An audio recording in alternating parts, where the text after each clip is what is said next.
बिस्मिल्लाहिर्रहमानिर्रहीम।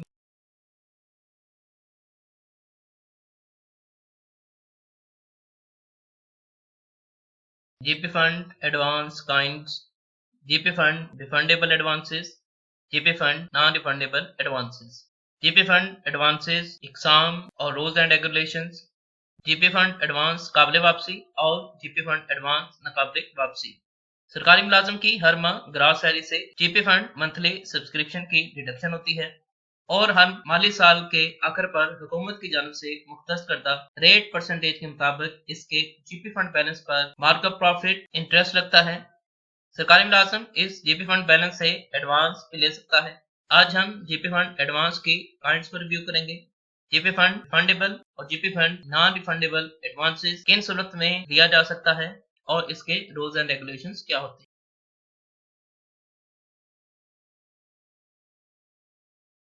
GP fund balance से advance.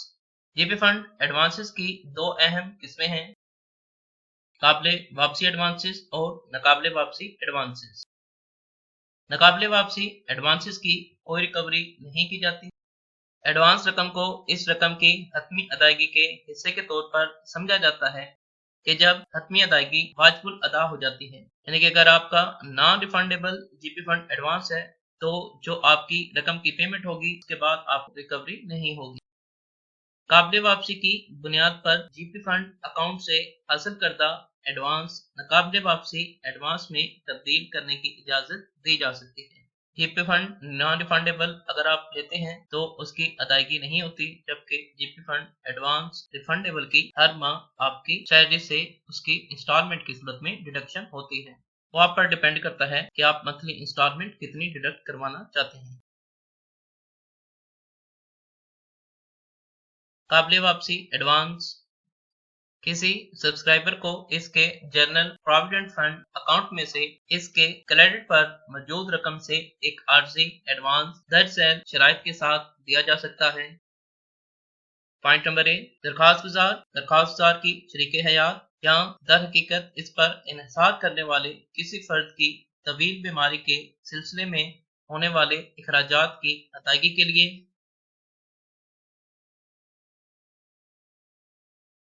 Point number B, दरखास्त दहिंदा या किसी ऐसे शख्स की सेहत या तालीम की वजूहात की बैरून मुल्क जाने की अदायगी करना जो दर हकीकत इस पर मुनसर हैं, डिपेंडेंट है इसके। पॉइंट नंबर सी, दरखास्त गुजार की हैसियत के लिए मौजूद पैमाने पर वाजिब अखराजात अदा करना जो कि जनाजों के सिलसिले में या फिर वो तकारीब जो इसके मजहब की रूह से इस पर वाजिब हैं कि वो अपनी शादी के सिलसिले में या इसके खानदान के किसी फर्द या फिर किसी फीमेल रिश्तेदार की शादी के सिलसिले में जो इस पर डिपेंडेंट है, मुनसर है, उसके हवाले से अगर उसके एक्सपेंसेस हैं तो उनको मीटअप करने के लिए एडवांस ले सकता है। पॉइंट नंबर डी, रकम 3 माह की तनख्वाह या फंड में सब्सक्राइबर के क्रेडिट पर निस्फ रकम में से ज्यादा नहीं होनी चाहिए, इसमें से जो भी कम है। अगर इस सिलसिले में एडवांस लेना चाहते हैं तो जितना एडवांस लेना चाहते हैं उसकी रकम 3 माह की तनख्वाह या इसके GP फंड में उसके क्रेडिट में जितनी अमाउंट है उस रकम का निस्फ से ज्यादा अमाउंट इस सिलसिले में नहीं दी जा सकती। पॉइंट नंबर एक, सब्सक्राइबर का मोटर कार या मोटरसाइकिल या साइकिल खरीदना इसके डिपॉजिट्स पर कोई सूद नहीं है और इस मकसद के लिए हुकूमत से कोई एडवांस नहीं लेता है।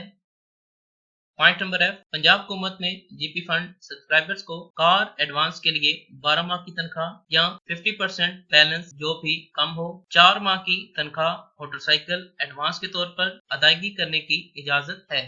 रिकवरी सब्सक्राइबर की तनख्वाह के 7% की शरह से होगी।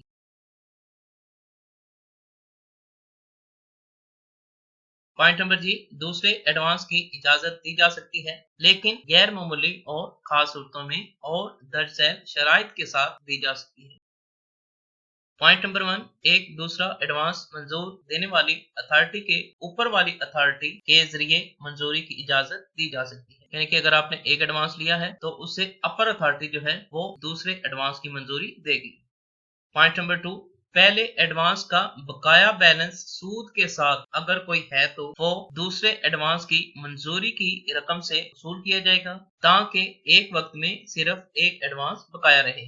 यानी कि ऑलरेडी आपने एक एडवांस लिया हुआ है और आप दूसरा एडवांस लेना चाहते हैं, तो पहले एडवांस की जितनी भी रकम आप पर वाजिबुल अदा होगी, वो पेंडिंग अमाउंट दूसरे एडवांस की रकम से पहले वसूल की जाएगी और उसके बाद आपको उसकी पेमेंट होगी, ताकि एक वक्त में सिर्फ एक ही एडवांस आप पर पेंडिंग रहे।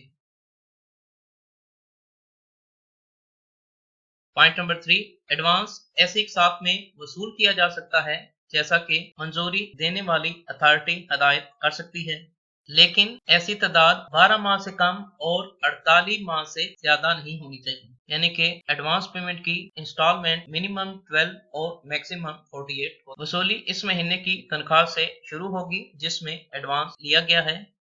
अगर सब्सक्राइबर दरखास्त करे तो एक मुजाज अथॉरिटी एडवांस की वसूली को मुलतवी करने का हुक्म दे सकती है, लेकिन इस सूरत में प्रिंसिपल की अदायगी के बाद सूद वसूल किया जाएगा। पॉइंट नंबर 8, सब्सक्राइबर की तरफ से मकान की तामीर के लिए, खुद कब्जे के लिए या फिर मुकम्मल तौर पर तामीर नौ के मकसद के लिए या इसकी मलकियत वाले मकान की तोसी या तजीनो आराइश के लिए या इसकी बीवी और बच्चों की तरफ से या इनमें से किसी की तरफ से दर्ज झैल शराइत के तहत एडवांस दिया जा सकता है।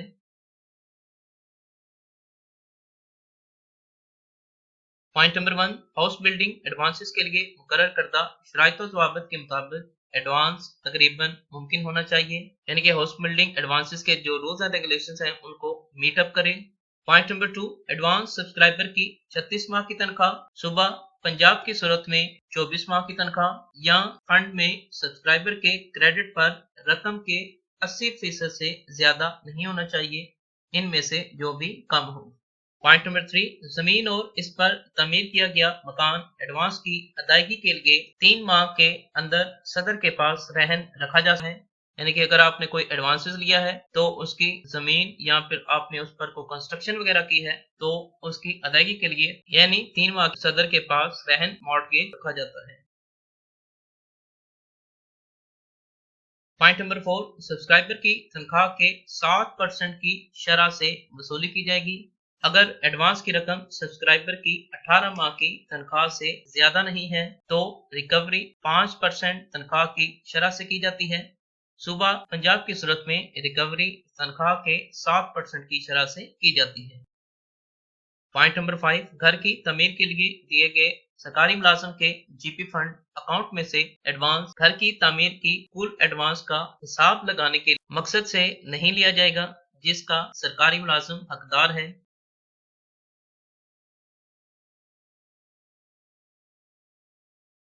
दूसरी इकसाम है नकाबले वापसी advances, non refundable GP fund advances. इसके रूल्स एंड रेगुलेशन देखते हैं।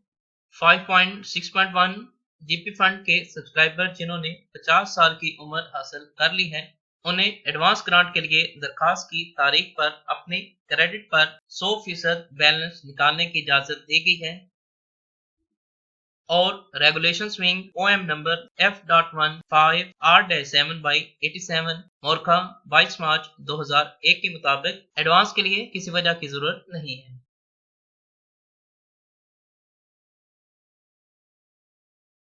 15.6.2, जीपी फंड बैलेंस के 80% तक नकाबले वापसी एडवांस या 36 माह की तनख्वाह पंजाब हुकूमत के जीपीएफ सब्सक्राइबर के हवाले से 24 माह की तनख्वाह सब्सक्राइबर की 45 साल की उम्र को पहुंचने के बाद इस मकसद के लिए काबिल कबूल होगी।